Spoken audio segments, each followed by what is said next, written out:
हमेशा प्रसन्न चित्त बने रहो, यानी चित्त से प्रसन्न बने रहो। मन से खुश रहना जरूरी है। मन से खुश रहने पर बीमारियां भी भाग जाती है, बीमारी पास नहीं आती। चाहे तुम्हें कितना ही चिढ़ाए कोई, तुम परवाह मत करो।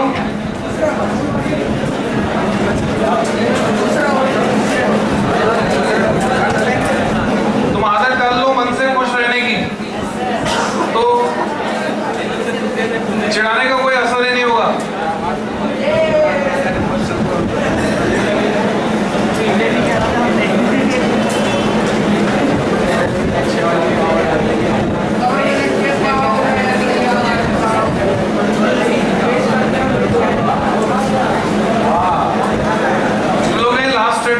एटम्स पढ़ना शुरू किया था और उसमें रदरफोर्ड का मॉडल वो तुमने स्टडी कर लिया था।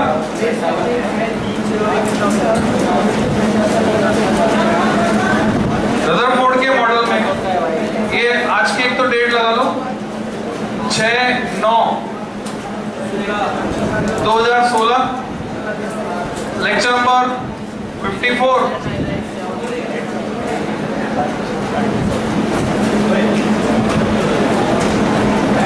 रदरफोर्ड के मॉडल के बाद अब तुमको जो पढ़ना है बोर का मॉडल। ड्रॉबैक्स लिखे थे लास्ट टाइम पे तुमने, तो next heading Bohr's model of hydrogen atom. Heading लगाओगे Bohr's model of hydrogen atom, bracket में पोस्टुलेट्स। बोर्ड ने क्या क्या माना, पोस्टुलेट्स। फिजिक्स में सिर्फ 3 पॉइंट तुमको लिखने और उनका सीक्वेंस चेंज नहीं कर सकते। तुम्हें समझना है तुम किसी एक पॉइंट को नीचे या ऊपर नहीं कर सकते। कहीं पर कर सकते हैं, कहीं पर नहीं, यहां पर नहीं कर सकते। सेकंड पोस्टुलेट का मतलब angular momentum conservation. First postulate का मतलब स्टेबल ऑर्बिट। थर्ड पोस्टुलेट का मतलब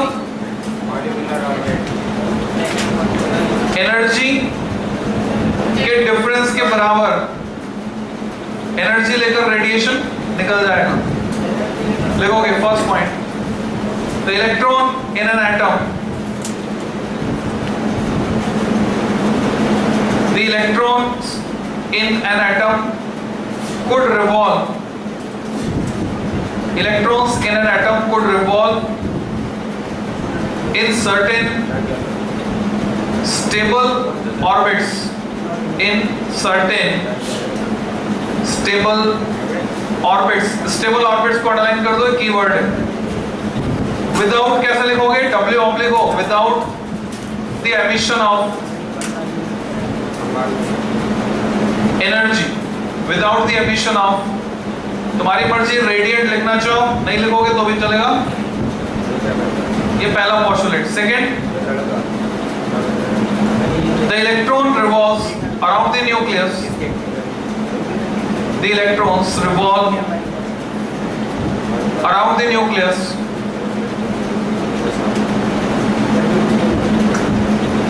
in those orbits, in those orbits in which angular momentum, in which angular momentum capital L equal to mvr equal to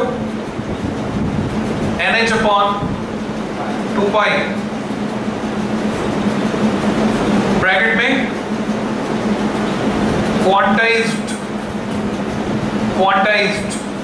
quantization को electrostatics में तुमने पढ़ा था, charge के क्वांटाइजेशन को, और उसको हमने लिंक किया था एंगुलर मोमेंटम से, बोर की थ्योरी से। Quantize, angular momentum quantize, quantize word को अंडरलाइन कर दो और एंगुलर मोमेंटम को अंडरलाइन कर दो, तो सेकंड पोस्टुलेट जो है वो तुम कभी भी फॉर्म कर सकते हो पूरा सेंटेंस, अगर तुम्हें कीवर्ड याद है एंगुलर मोमेंटम क्वांटाइज। ये तीनों बच्चे दूर दूर बैठ जाओ, तीनों बच्चे दूर दूर बैठ जाओ। Next third postulate,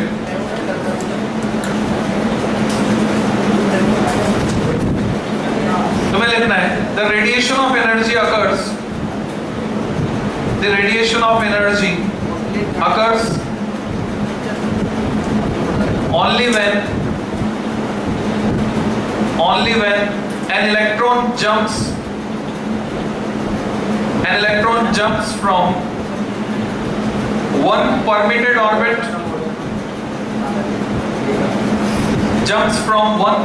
orbit to another.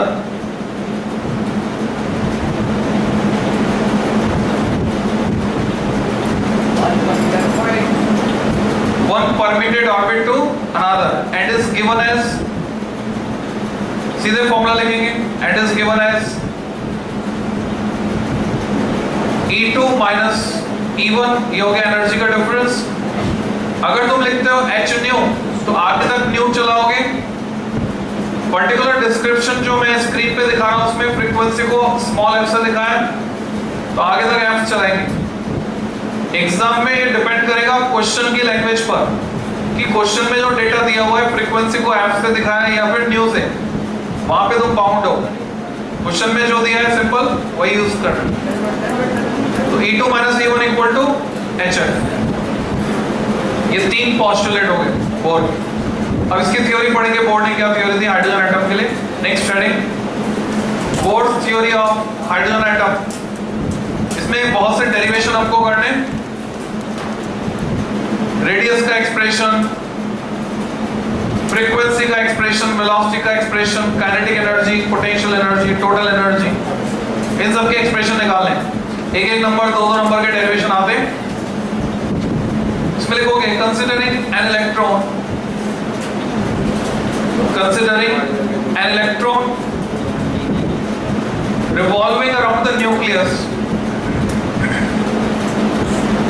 revolving around the nucleus in nth stationary orbit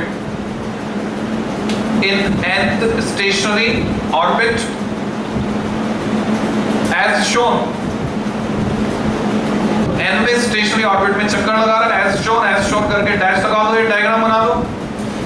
centre पर न्यूक्लियस, चार्ज है Ze, इलेक्ट्रॉन चक्कर लगा रहे हैं, ऑर्बिटल रेडियस Rn, इलेक्ट्रॉन की velocity Vn।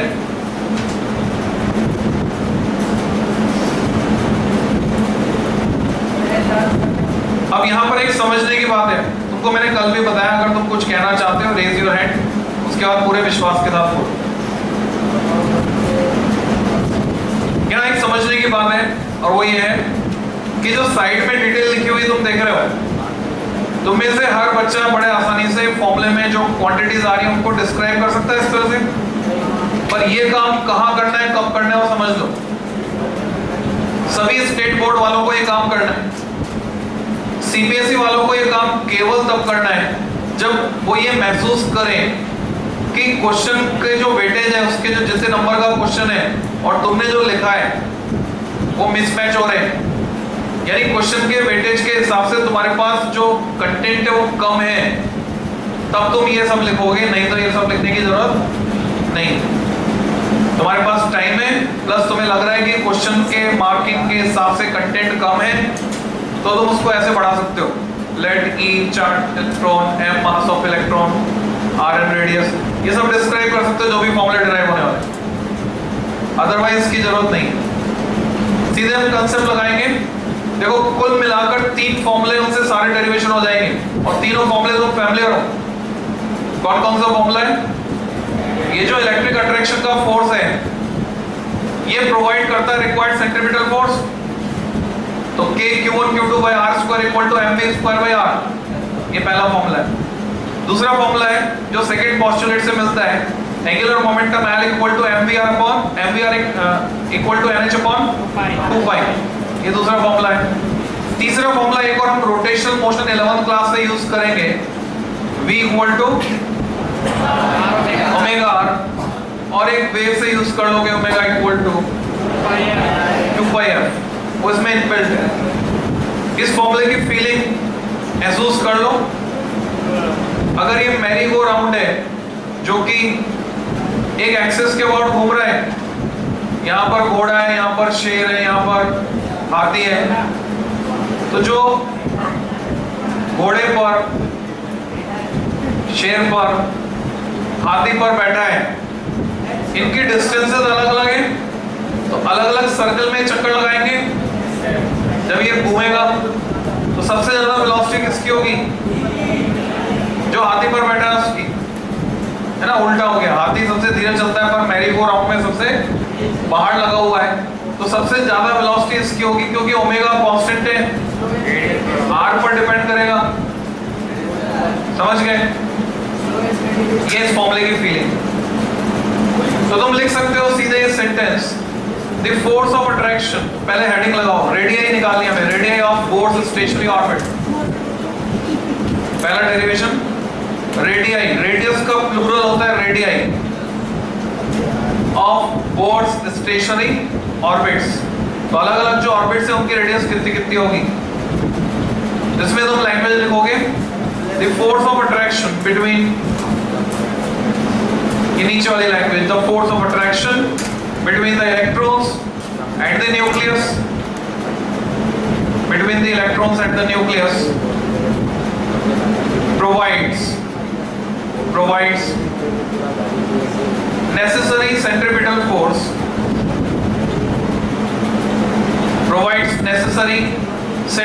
force, to revolving electrons, necessary centripetal force to revolving electrons। ये expression तुमने कल पे लिखा, मतलब लास्ट टाइम पे भी लिखा था, तुम्हें ये इस तरह से नहीं लिखना है। जो तुमने लैंग्वेज लिखी है उसको एक्सप्रेस करना है मैथमेटिकली। तो ये फॉर्मूला लिखोगे सीधे, Z²/4πε0 Rn का स्क्वायर इक्वल टू mv²/Rn। ये लिख दो। जब तुम लिख रहे हो Rn तो ऐसे नहीं लिखना चाहिए, ऐसा दिखना चाहिए। जो सबस्क्रिप्ट में वो सबस्क्रिप्ट में दिखना चाहिए, छोटा सा है। Z²/4πε0 Rn² क्या चीज है? K Q1 Q2/R²। K की जगह आ गया 1/4πε0, Q1 की जगह न्यूक्लियस का चार्ज आ गया Ze, और इलेक्ट्रॉन के चार्ज से मल्टीप्लाई किया E, और डायरेक्शन हमने फिजिकली ले ली इसलिए माइनस साइन लगाने की जरूरत नहीं है। Rn का स्क्वायर, और किधर आ गया mv²/Rn। नेक्स्ट लाइन लिख दो, इक्वेशन 1 डाल दो। According to Bohr's theory,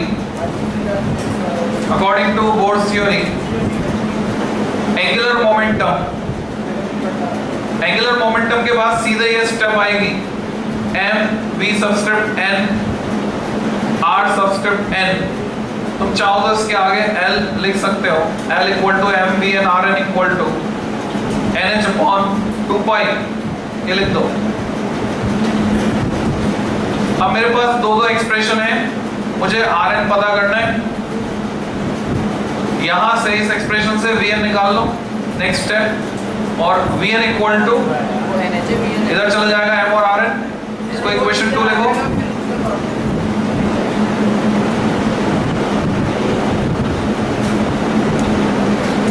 equation 2 लिखने के बाद putting this value in equation 1, यहां पर जो Vn तुमको मिला, ये Vn इक्वेशन 1 में Vn की जगह लिख दिया, वहां था हाफ mv² मोर r, तो Vn का स्क्वायर था, n का स्क्वायर, h का स्क्वायर, 2π का स्क्वायर हो जाएगा 4π², नीचे m² और Rn²।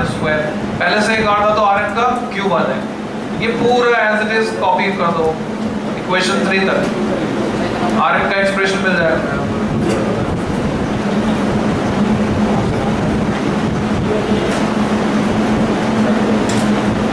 तो फाइनली R सब n ये तुम्हें मिलेगा ε0 h²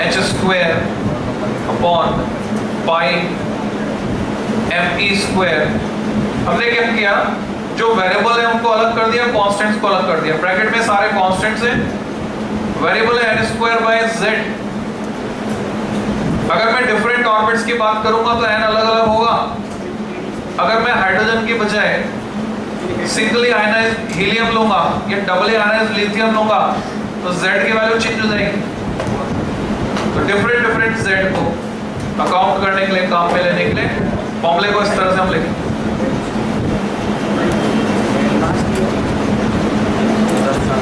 इक्वेशन 3 तक हो गया। नहीं दे रहा है तो भी कोई बात नहीं, एक्सप्रेशन जब पता चल गया तुमको, तुम खुद से कैलकुलेट कर सकते हो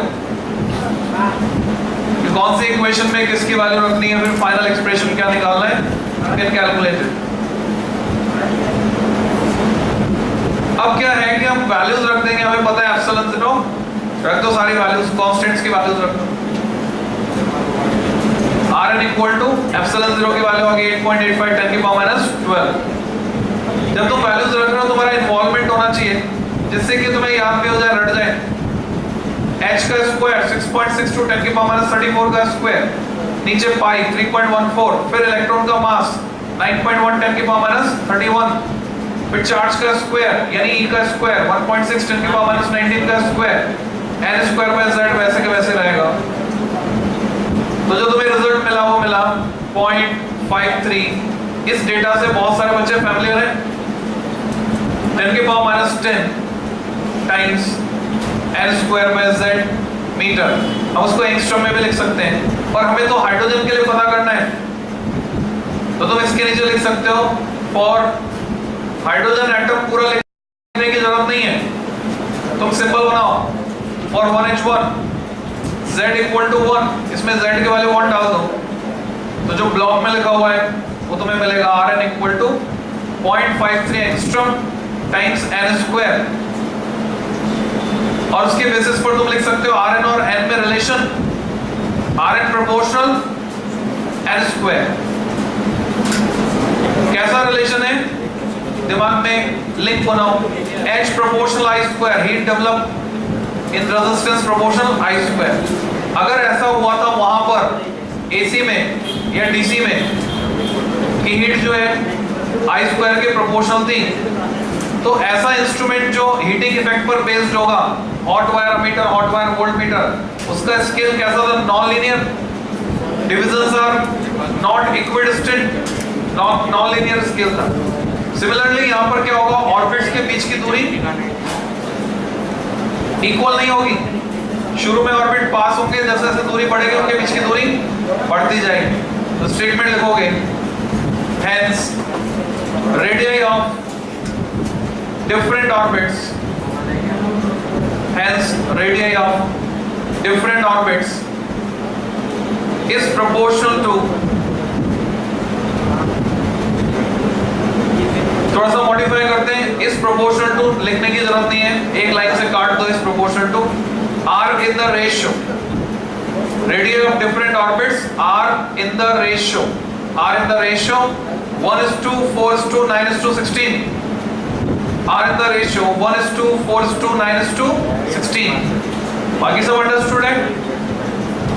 अब इस फैक्ट को जो कि एक नंबर में पूछा जाता है, कंपटीशन के लिए भी इंपॉर्टेंट है, पेज के हेडर पे लिखोगे, पेज के हेडर पे लिखो स्टार मार्क करके, orbits are not equally spaced,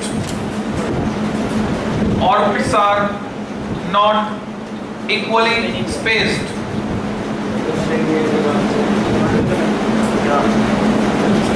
and for n equal to 1, for small n equal to 1, R1 equal to 0.53 angstrom. जिनको याद है बहुत अच्छी बात है, जिनको नहीं याद है उनको याद करना है। हमने फर्स्ट ऑर्बिट में जो रेडियस होगी इलेक्ट्रॉन के चक्कर लगाने की, ऑर्बिटल रेडियस को पता कर। अगला derivation, second heading, velocity of electron in the stationary orbits, velocity of electrons in the stationary orbits,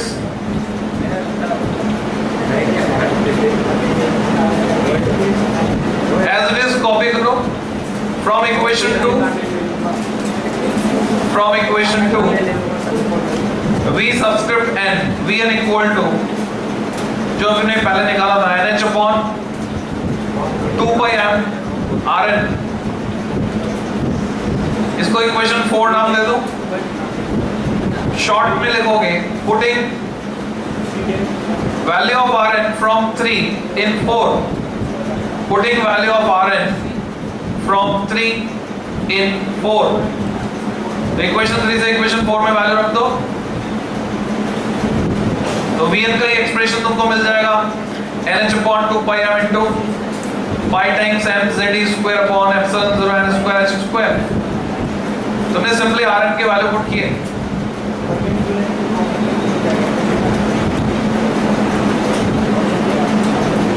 कोशिश करो कि गर्दन कम हिलानी पड़े, अगली बार और कम हिलानी पड़े, यानी बोर्ड में एक बार में देखकर और अपना इन्वॉल्वमेंट बढ़ाकर तुम ऐसा कर सकते हो। एक बार में देखकर समझ लो, ज्यादा से ज्यादा याद रखने की कोशिश करो। अगली स्टेप,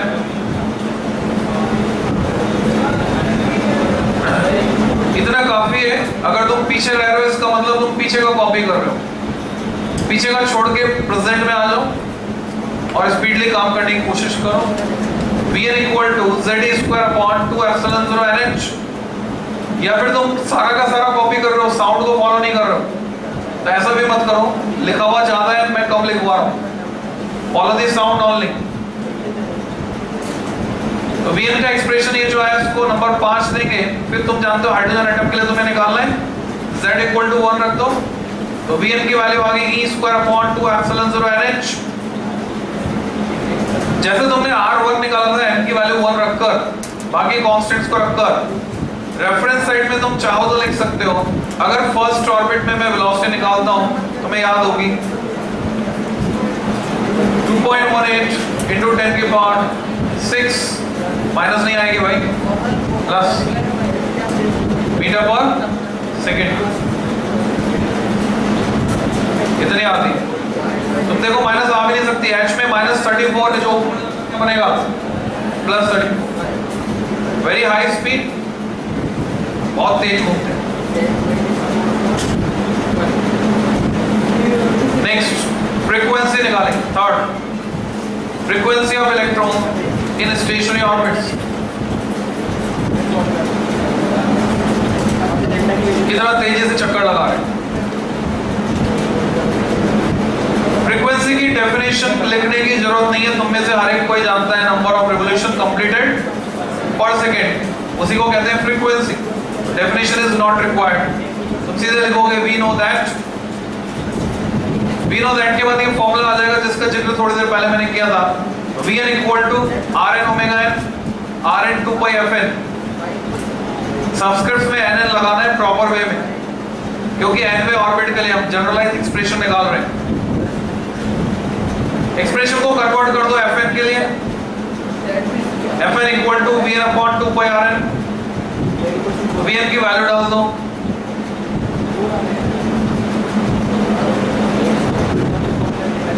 फाइनल एक्सप्रेशन तक पहुंचो।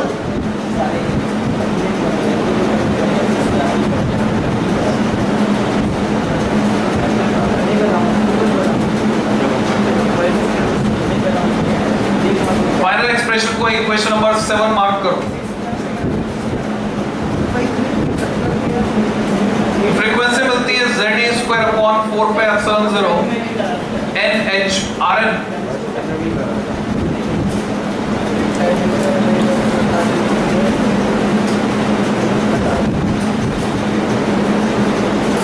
आगे तुम जानते हो क्या करना है।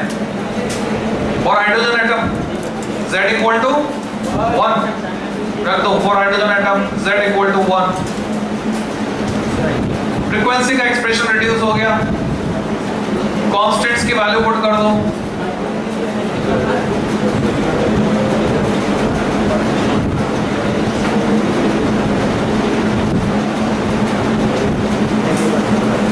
इलेक्ट्रॉनिक चार्ज तुम्हें पता है 1.6 10 की पावर -19, एप्सिलॉन 0 जानते हो, 8.85 10 की पावर -12, प्लांक कांस्टेंट जानते हो, और R1 भी पता है तुम्हें, क्योंकि R1 तुमने निकाला 0.53 एंगस्ट्रॉम।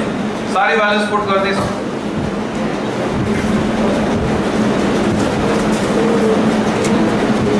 तो फर्स्ट ऑर्बिट में फ्रीक्वेंसी निकल के आएगी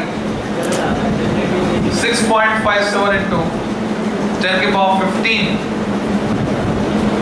आरपीएस भी लिख सकते हैं, सीपीएस भी लिख सकते हैं, हर्ट्ज भी लिख सकते हैं।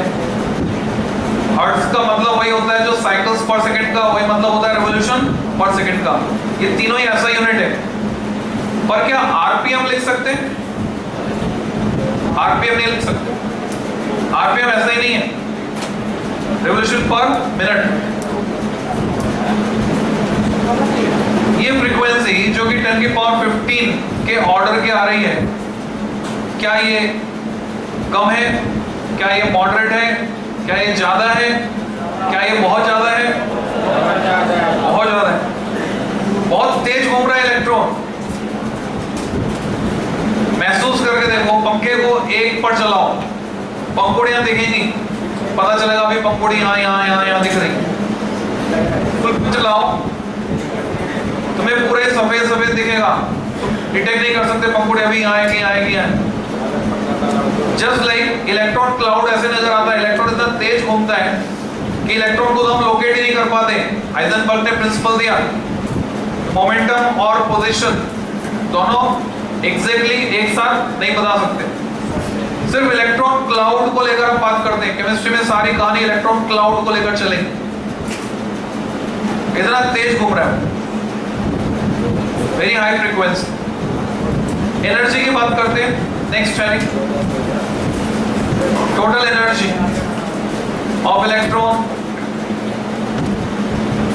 अब तुम अगर इन द स्टेशनरी ऑर्बिट वर्ड नहीं लगाओगे तो भी चलेगा।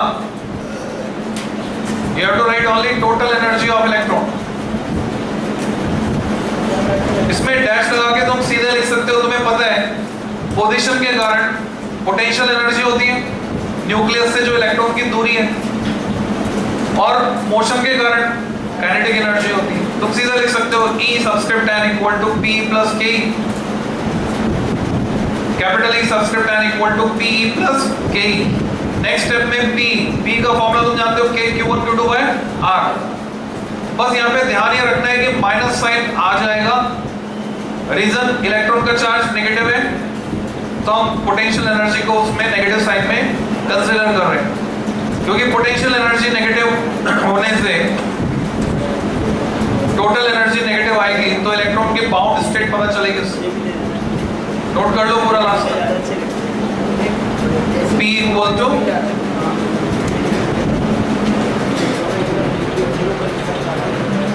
Minus m z square E4 epsilon 0 square square. लिखते लिखते सोचो, जब तुमने प्लैनेटरी सिस्टम पढ़ा था, सन एंड द प्लैनेट और प्लैनेट एंड द सैटेलाइट, वहां पे सिमेट्री थी।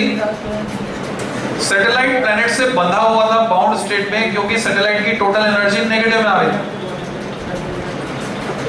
जितनी उसके पास काइनेटिक एनर्जी थी पॉजिटिव में, टोटल एनर्जी उसी के बराबर नेगेटिव में थी, क्योंकि उसकी पोटेंशियल एनर्जी उसकी डबल थी नेगेटिव। अगर मैं बोलूं काइनेटिक एनर्जी K, तो टोटल एनर्जी माइनस K, क्योंकि पोटेंशियल एनर्जी -2 K।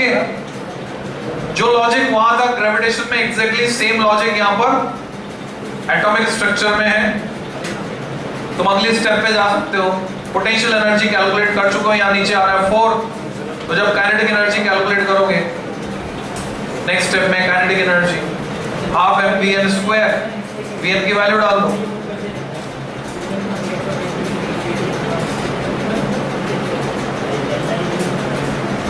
तो तुम देखोगे नीचे 8 आ जाएगा, 4 का डबल, यानी पोटेंशियल एनर्जी काइनेटिक एनर्जी से दुगनी है। काइनेटिक एनर्जी आधी है पोटेंशियल की।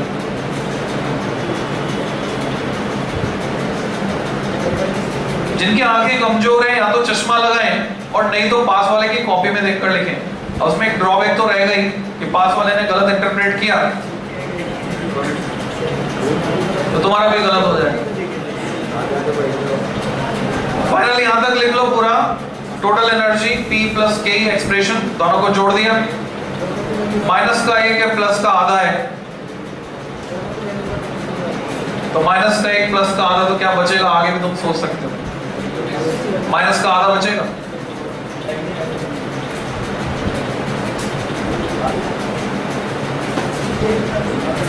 कई बच्चे इतने बड़े बड़े एक्सप्रेशंस देखकर घबरा जाते हैं। बोलते हैं ये सब कैसे याद होगा। जवाब है इसको याद करने की जरूरत है ही नहीं, तुम्हें सिर्फ 3 फॉर्मूले तैयार करने हैं। Q1 Q2 by R square equal to mv square by R, दूसरा mvr equal to nh upon 2 pi, तीसरा v equal to omega r। इनसे ये सब निकल जाते हैं। और ये जो मेथड तुम्हें मैंने बताया ये शॉर्टेस्ट है। कई किताबों में जो लोग रिफ्रेशर के चक्कर में फंस जाते हैं वो घूमते रहते हैं रिफ्रेशर में, बहुत इस तरह से पंप खुजाया हुआ नाक, ये नाक को खुजाने का सिंपल वे है। अगली स्टेप में वैल्यूज पुट कर देंगे, z स्क्वायर n स्क्वायर को बाहर कर दो, सभी क्वांटिटीज की जो कांस्टेंट्स हैं उन सबकी वैल्यू दो En के एक्सप्रेशन में। ऐसा यूनिट का ध्यान रखेंगे तो वैल्यू जूल में आएगी, पर एटॉमिक फिजिक्स में जैसा कि तुम जानते हो जूल में नहीं चाहिए, तो कन्वर्ट करेंगे उसको इलेक्ट्रॉन वोल्ट में। हमें पता है जूल बड़ा होता है, इलेक्ट्रॉन वोल्ट छोटा होता है। रुपए के पैसे बनाएंगे तो पैसे ज्यादा मिलेंगे।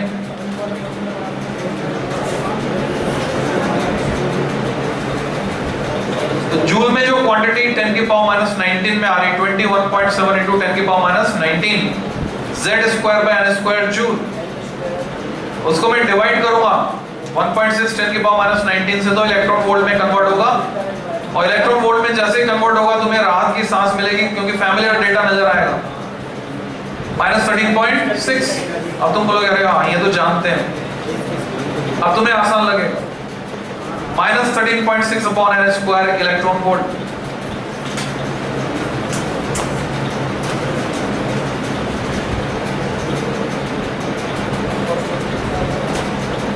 z इक्वल टू 1 कर देंगे, हाइड्रोजन के लिए कन्वर्ट हो जाएगा इक्वेशन नंबर 10।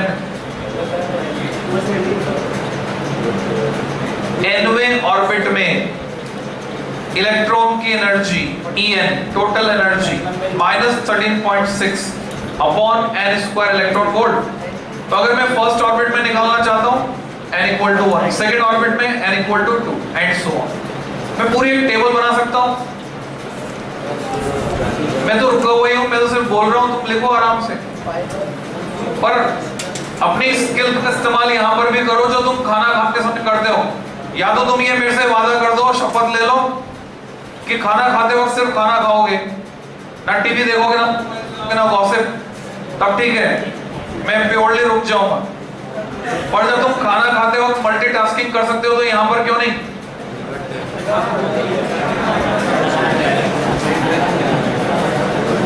ये तो ईमानदारी वाली बात नहीं हुई। मल्टीटास्किंग करनी हर जगह करो,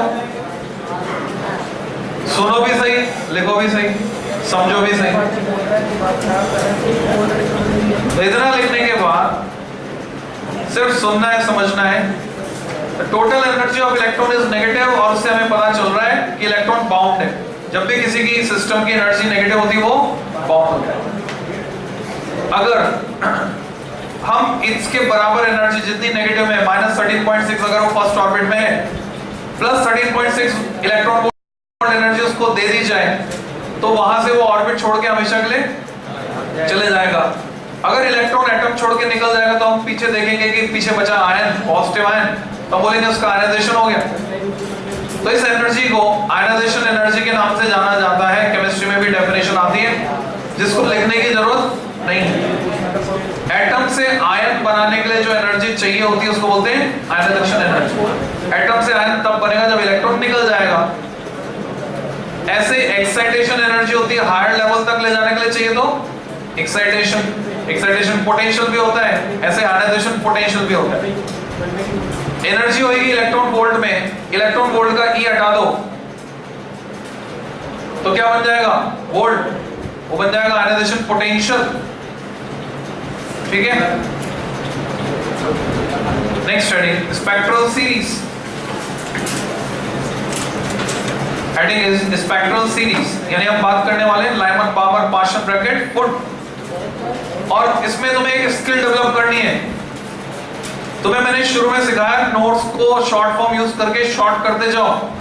आज के लेक्चर में तुम सीखोगे नॉर्मल से अभी तक तुम जो है भर भर के लिखते थे मेन क्लास में, किलो पे चलते थे, किलो भर भर के, किलो और मेगा, किलो मेगा से नॉर्मल पे आए बोर्ड क्लास में। अब बोर्ड क्लास में ही नॉर्मल से जाओगे मिली पे, मिनी पे जाओगे, मिनी से माइक्रो पे जाओगे, माइक्रो से नैनो।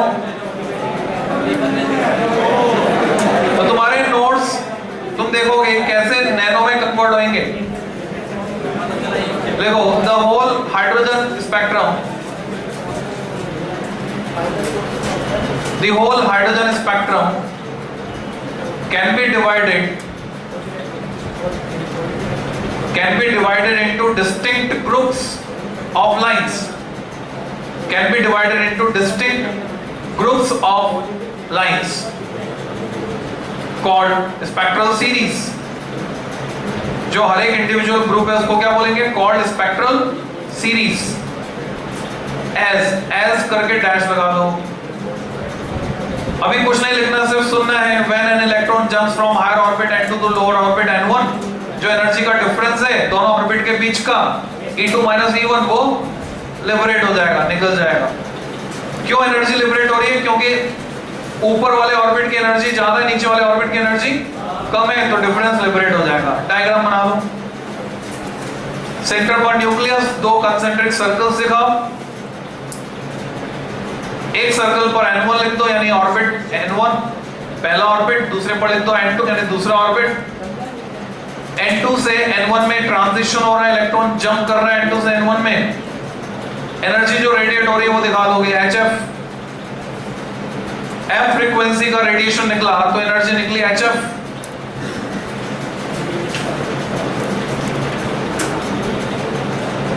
डायग्राम बनाने के बाद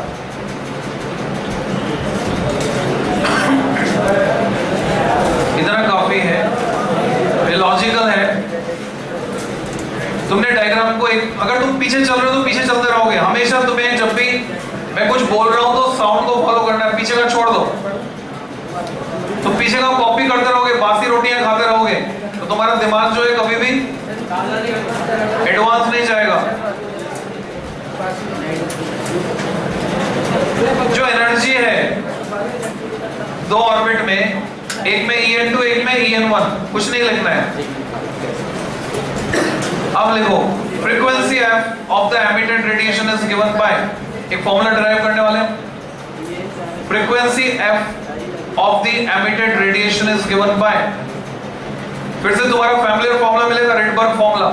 तो रिडबर्ग फॉर्मूले का डेरिवेशन है, पूरा एक एक स्टेप कॉपी करनी है। En2 - En1 equal to hf। Energy का जो एक्सप्रेशन निकाला था तुमने, उसी में एक बार n2, उसी में एक बार n1 लिखना है, इक्वल टू hf।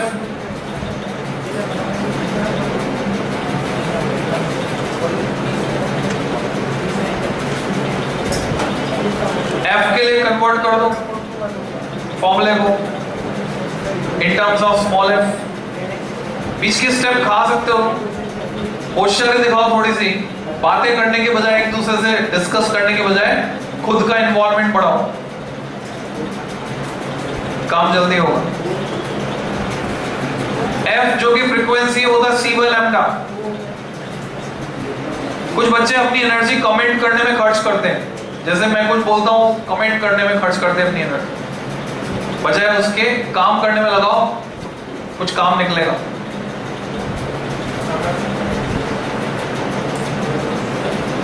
c/λ में जो कांस्टेंट टर्म्स थी वो सारी एक साथ आ गई। फाइनल एक्सप्रेशन तुमने लिखा c/λ equal to mz²e4/8ε0h³ times 1/n1² - 1/n2²। देखो ऊपर तक तो n2 - n1 था, नीचे आते आते n1 पहले आ गया, n2 बाद में आ गया, बिकॉज इनमें माइनस साइन थे। ये समझने की बात है। नेक्स्ट स्टेप में 1/λ, c को भी तुमने वहां से हटा दिया। And the final familiar format 1/λ equal to rz², पर हमें तो z इक्वल टू 1 के लिए काम करना है। r यहां पर एक कांस्टेंट है, रेफरेंस साइड में तुम मेंशन कर सकते हो रिडबर्ग कांस्टेंट, जिसकी वैल्यू तुम्हें रटी हुई होगी 1.097 × 10⁻⁷ पर मीटर। अगर मैं कह रहा हूँ रटी हुई होगी तो ये मेरा अजम्पशन हो सकता है, पर तुम्हें इसको फुलफिल करना होगा। जिन बच्चों को नहीं रटी हुई हमको रटनी है, रटने के दो तरीके हैं, या तो डायरेक्टली रटो या फिर इतने सारे सवाल करो कि अपने आप रट जाए।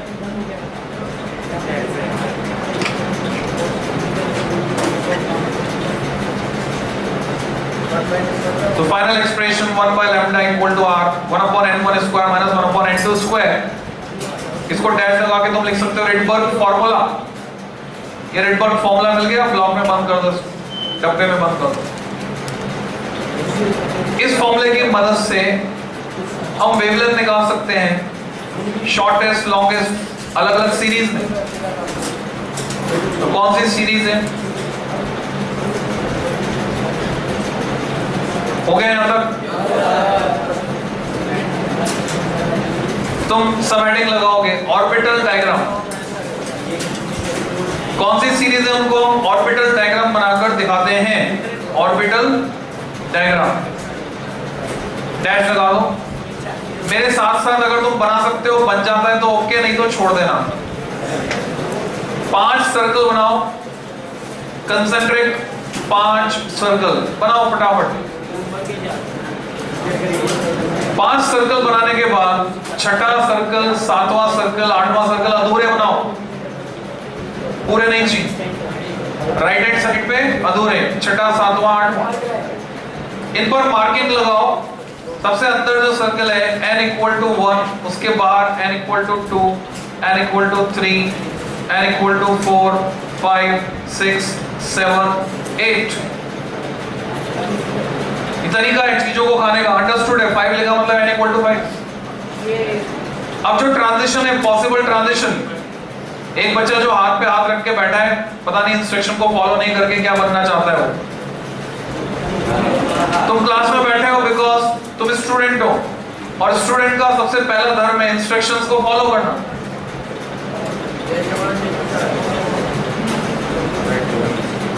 पहला ट्रांजिशन n2 से n1, दूसरा n3 से n1, n4 से n1 एंड सो ऑन। ये जो पूरी सीरीज मिली, इसको लाइमन ने ढूंढा, इसे जानते हैं लाइमन सीरीज के नाम पर। दूसरा, अगर n2 में ट्रांजिशन हो रहा है हार्ड लेवल से 3 से 4 से 5 से 6 से, सबसे पहले इसी सीरीज को ढूंढा गया था क्योंकि ये विजिबल रेंज में होती है, ये दिखाई दी। लाइमन सीरीज तो अल्ट्रावायलेट रेंज में होती, दिखाई नहीं देती, इसको कहते हैं बामर सीरीज। उसके बाद ट्रांजिशन दिखाओगे n इक्वल टू 3 में 4 से 5 से 6 से 7 से 8 से, इट इज कॉल्ड पाश्चन सीरीज। उसके बाद n इक्वल टू 4 में transition. Diagram is quite logical. जीवन में एक बार अगर तुमने बना लिया तो तुम कभी भी रिप्रोड्यूस कर सकते हो, दोबारा बना सकते हो। Brackett series. And finally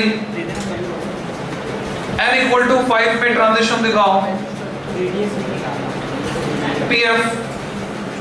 PFUND Pfund series, P silent है।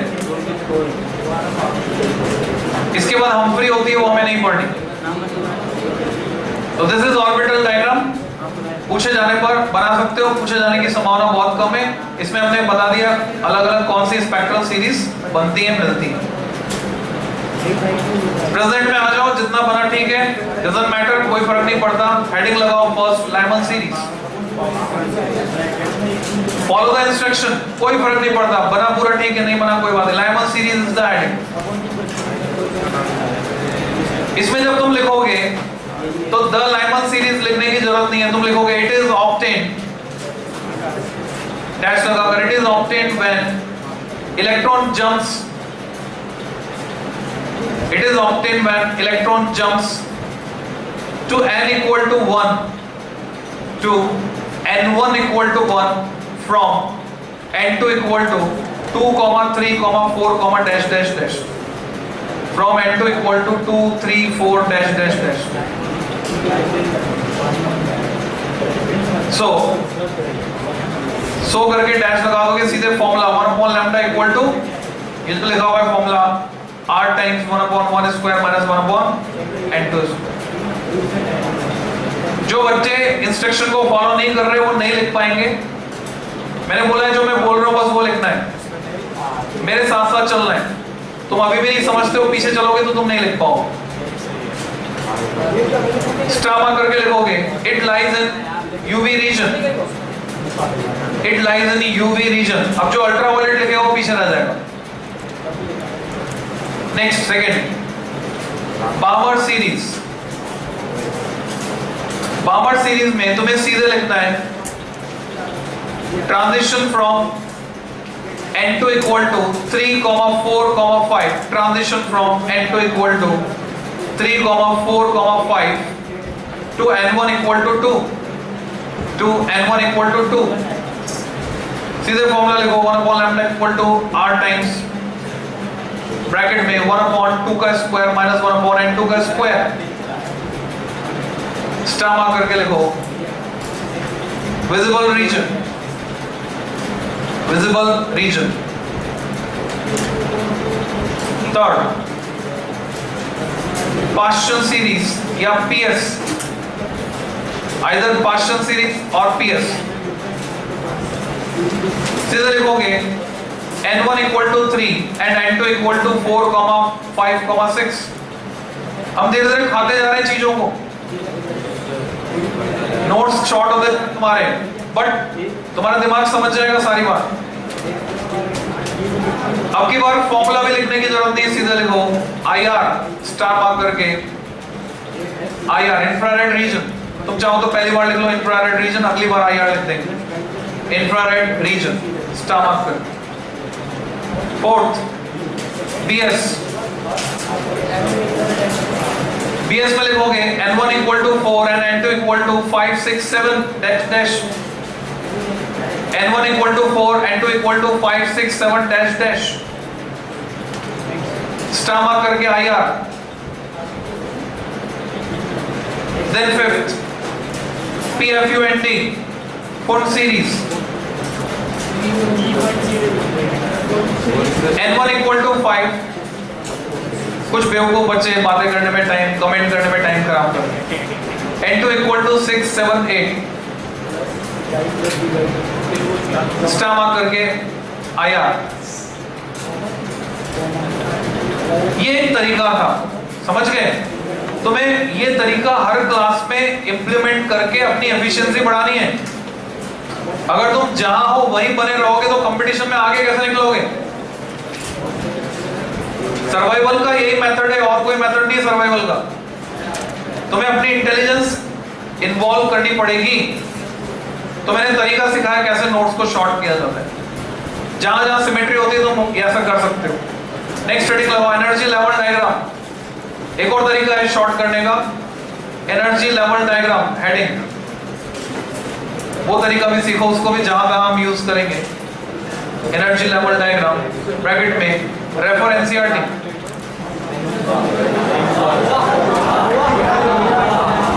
तुम में से हर बच्चा ये फॉर्मूला जानता है कि नहीं जानता? बताओ कौन नहीं जानता है formula E equal to -13.6 upon n square. सब जानते हैं। इस फॉर्मूले से हम ये टेबल बना सकते हैं। n इक्वल टू 1 में एनर्जी कितनी, 2 में कितनी, 3 में कितनी बना सकते हैं। ये वैल्यूज तुम्हें रट जानी चाहिए।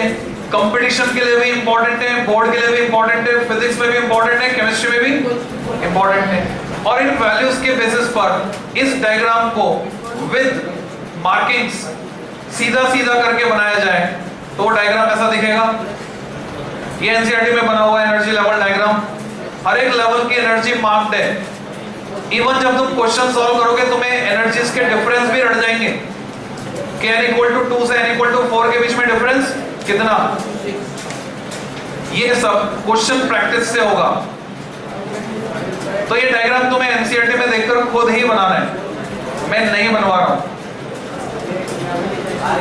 Various lines in the atomic spectra are produced when electron jump from higher energy scale to lower energy state। देखो समझो, फिर वर्तमान में आ जाओ, खोया मत करो। एक होती है एब्जॉर्प्शन लाइन, एक होती है एमिशन लाइन। जब ऊपर से कूदेगा लोअर में, हायर से लोअर में, तो जो लाइन मिलेगी उसको बोलेंगे एब्जॉर्प्शन लाइन। और नीचे से ऊपर जाएगा तो एमिशन, उल्टा बोल दिया हमने। ऊपर से नीचे आएगा तो एमिशन, नीचे से ऊपर जाएगा तो एब्जॉर्प्शन। दोनों का मीनिंग क्लियरली समझ लो। अगर मेरे पास सोडियम वेपर है सनलाइट आ रही है, सनलाइट का स्पेक्ट्रम अगर मैं प्रिज्म से देखता हूं तो सातों रंग दिखते हैं लाइन से, उसको बोलते हैं कंटीन्यूअस स्पेक्ट्रम। सारे रंग आ रहे हैं, सारी वेवलेंथ प्रेजेंट है। मैंने इस लाइट सनलाइट के रास्ते में सोडियम वेपर को इंट्रोड्यूस कर दिया, सोडियम की भाप। अब इसमें से जब लाइट निकल के आती है, जब मैं स्पेक्ट्रम देखता हूं तो उस स्पेक्ट्रम में मुझे पीले रंग की जगह पर दो काली लाइन नजर आती है। इसको बोलेंगे एब्जॉर्प्शन स्पेक्ट्रम ऑफ सोडियम। उस सोडियम की वेपर ने उन दो कैरेक्टरिस्टिक वेवलेंथ को एब्जॉर्ब कर लिया, दैट इज एब्जॉर्प्शन स्पेक्ट्रम।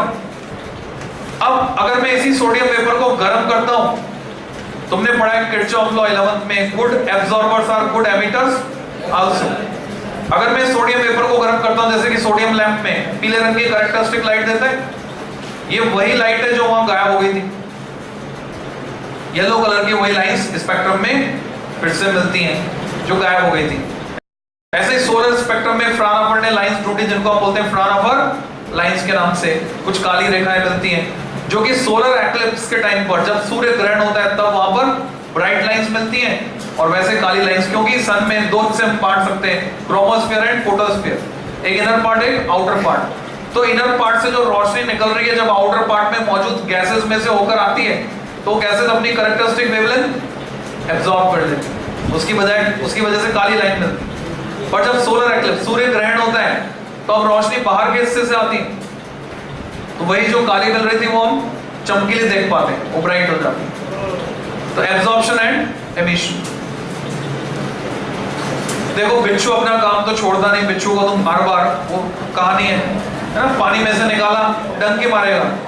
तो जिसका जो नेचर है उसको कितना ही समझा लो तो वो अपना नेचर नहीं छोड़ सकता। ऐसे ही जो सज्जन पुरुष है वो अपना नेचर नहीं छोड़ेगा, मारपीट पे उतारू नहीं होगा, गाली गलौज पे उतारू नहीं होगा, क्योंकि वो सज्जन पुरुष है। Heading limitation of board theory. Board theory की क्या क्या लिमिटेशंस रही, बोर क्या क्या नहीं समझा पाया। तो first point, it is applicable only for hydrogen.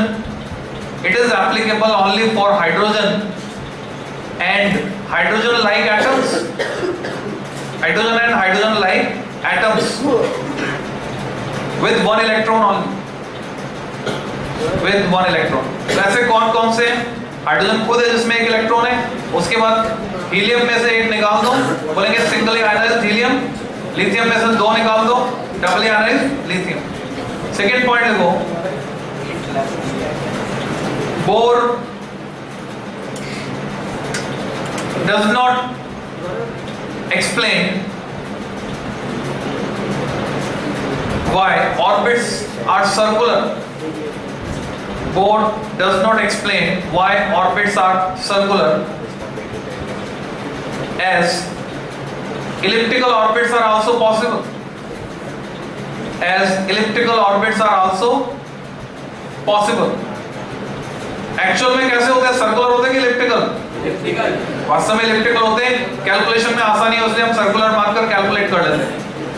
तीसरा point, this theory does not explain the fine structure of spectral lines. Fine structure of spectral lines क्या होता है समझो। कुछ चीजें समझने की होती हैं, कुछ डायरेक्ट याद रखने की होती है। अगर हम इन लाइंस की बात करें, जैसे वो जो येलो लाइन मिली थी स्पेक्ट्रम में, स्पेक्ट्रम की लाइन, उसको बोलेंगे line.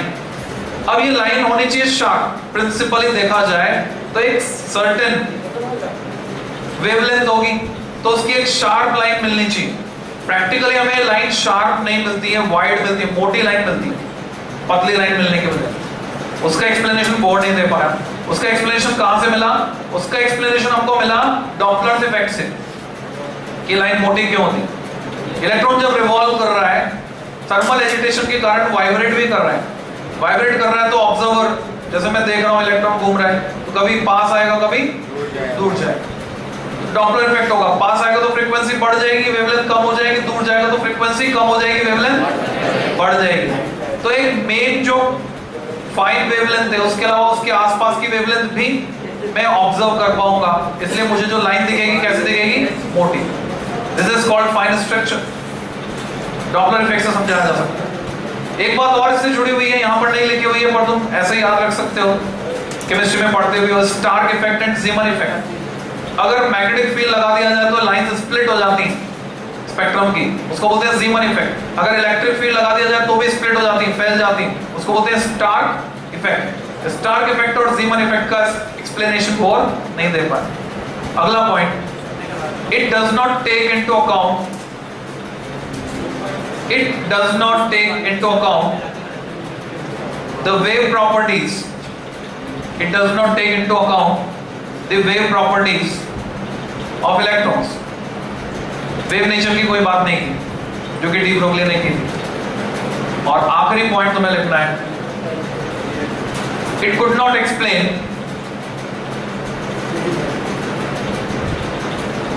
the difference in the intensities of emitted radiations, difference in the intensities of emitted radiations। इसको तुम्हें समझना है और एक बार समझना काफी होगा जीवन भर के लिए। ये ट्रांजिशन है n2 इक्वल टू 2 से n1 इक्वल टू 1 में, 2 से 1 में, ये 3 से 1 में। इनमें कुछ ट्रांजिशन ऐसे होते हैं जिनको नेचर सपोर्ट करती है, जिनको नेचर सपोर्ट करेगी वो ट्रांजिशन ज्यादा हो। फॉर एग्जांपल, कोई जब सीढ़ी चढ़ रहा है या उतर रहा है तो एक एक सीढ़ी चढ़ना, एक एक सीढ़ी उतरना, ये सबका बिहेवियर है, नॉर्मल बिहेवियर है। तो ज्यादातर लोग यही करेंगे, एक एक सीढ़ी चढ़ेंगे या उतरेंगे। तो ये वाला ट्रांजिशन ज्यादा होगा। जो ट्रांजिशन ज्यादा होगा उसके कॉरस्पॉन्डिंग सेम वेवलेंथ के रेडिएशन ज्यादा होने से उसकी इंटेंसिटी बढ़ जाएगी। कोई एक बच्चा आया, मस्ती में है, वो 2 सीढ़ी कूद रहा है एक बार में, तो ये ट्रांजिशन कंपैरेटिवली कम होगा तो इंटेंसिटी कम रहेगी। तो सिंपल सा एक्सप्लेनेशन है, जिन ट्रांजिशन को नेचर सपोर्ट करती है वो ज्यादा होते हैं, जिनको नहीं करती वो कम होते हैं। तो आज के लिए काफी है। इसके बाद जो आर्टिकल है एक बच रहा है जिसको कल खत्म करेंगे, वो ये बच रहा है डी ब्रोगली का एक्सप्लेनेशन सेकंड पोस्टुलेट का। उसके बाद न्यूक्लियाई शुरू हो जाएगा कल। Thank you. सिर्फ वही बच्चे क्लास में आकर बैठे जो मेरे विचारों से, उसको बंद कर दो, जो मेरे थॉट्स से इत्तेफाक रखते हैं उन्हीं को फायदा हो पाएगा। जिनके